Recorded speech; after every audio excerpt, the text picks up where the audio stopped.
Is the separation of powers only in theory? Is the Modi government in absolute control, or is the opposition increasingly desperate? Lots of questions. Let's try and get some answers. You first, Yogendra Yadav. What's your sense? You've been a critic of the Modi government. Do you believe that parliamentary democracy is in danger, or is the opposition being alarmist? Rajdeep, to my mind, something much more than this is at stake.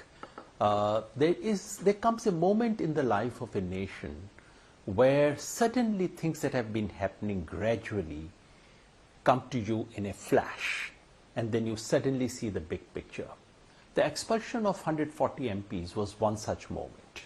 What we are looking at is not merely a virtual death of the parliament, and I call it death of the parliament as an institution. Yes, the building stands, probably it's a finer building than before, but as an institution, parliament is no longer a place of deliberation of any kind. It is simply a weighing machine. It's about calculating numbers. Do you have numbers? Do you not have numbers? I'm not suggesting, Rajdeep, that this happens only yesterday or it has happened only in the last 9 or 10 years. Many of these tendencies have been gradually happening over the years.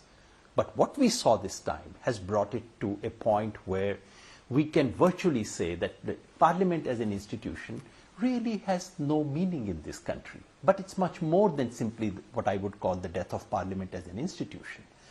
It is also the collapse of parliamentary democracy, something about which Pratap Mehta has written so eloquently this week, and I would really want everyone to read his piece in Indian Express.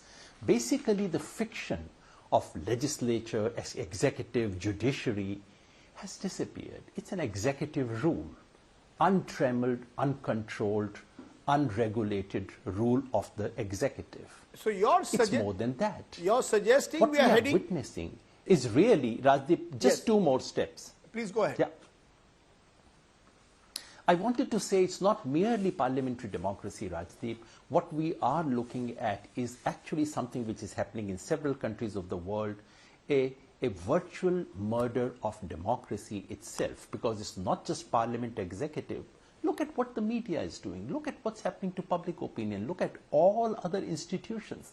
And finally, Rajdeep, I would say we are looking at dismantling of the republic itself. We are looking at an elected monarchy where the power of the people is concentrated in one person.